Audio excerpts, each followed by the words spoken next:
All right, so what we're going to do is we're going to pull this panel off of this is a 2003 Ford F350.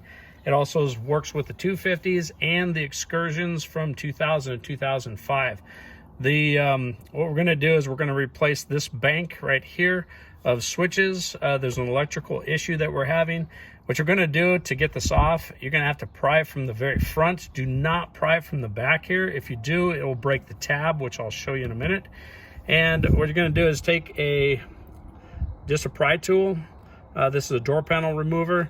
I like to use the plastic ones because they're non-marring. They will not chew up your plastic. Just come in from the front side here, and all you're going to do is just take it and lift up, and it pops right up. Pull it straight out, and then the piece that I was telling you about is this little L-shaped right here. It tucks down underneath here. And if you do pry up from the back, it will break this off. All right, so what we're gonna do is we're gonna change out the switch since there was an electrical issue inside of here. Two of the windows won't roll down, but you can do it at the actual window itself. And what it is, I'm using the Dorman product. I do like the Dorman product. I've used it many times over the years, and they are a good product. So what we're gonna do is make sure to match everything up before you start tearing into it. You wanna make sure that all the switches are the same, they're in the same location. And what we're gonna be doing is taking off these two connectors, and then we have to take and pop out the actual, the switch itself. Let me get underway. All right, so what we're gonna do to get these out, I like to leave the connectors on because you can actually pull tension on it. It makes it a little bit easier when you're pulling the actual electrical bracket out. So what you're gonna do is there's a little tab here, there's a tab here. On the other side, same thing, this tab here and this one also. And what you're gonna do is you gotta get behind here and just real lightly take and pop it up a little bit. You're gonna do it on the other. And if you don't, what it'll do is it'll pop back in. And then what I do is I pull pressure down on the wires because then it holds pressure on it so it doesn't pop back down in. And then on this side here, same thing, you want to get down behind there. And then do it in the front also, just like this. Okay, and then this one's still caught, so there you go. And there you go. So now it's out.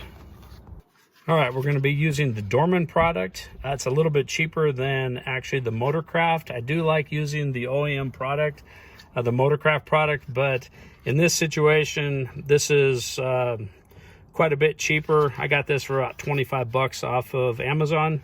What you're going to do is you're going to push in on the blue. There's a little like a little button right there. You're just gonna push in, pull out. Do the same on the gray one. And then you're gonna take and discard this. Now, before you do that, you wanna just double check to make sure that all of them have the same pins in the back here, the electrical connections, the connecting points are correct. And then you wanna flip it over, make sure that it has everything in line, it's all correct also. And it is. So then what we're going to do is we're going to go ahead, and you can either attach it this way, but I like to go ahead and put it in first. And you can't screw this one up because it's only one way that you can put it in. Push it in until it clicks, and that's locked in now. Sometimes these get old and they'll break here right at this point here and here, and then sometimes you'll have to just change out this whole bezel. But now that that's done, we can go ahead and pop these connectors back in, and the gray one in the front. There we go. I should say the gray one in the back. And there you go. So now just double check to make sure that everything's locked in. All your connectors are locked in. And then again, you want to take your tab, slide it down underneath like this. And then you're just going to take and push down the front, and you're done. So that's how easy it is to put this in. It's you don't need to take it to the dealer or nothing. I went ahead and turned on the accessories, And let's go ahead and make sure that everything works. The back two were the ones that were giving me trouble. There's the front. That works just fine. And then let's see the back one over there. Yep, that's working just fine. So there we go. We corrected the issue. Hope this video helps.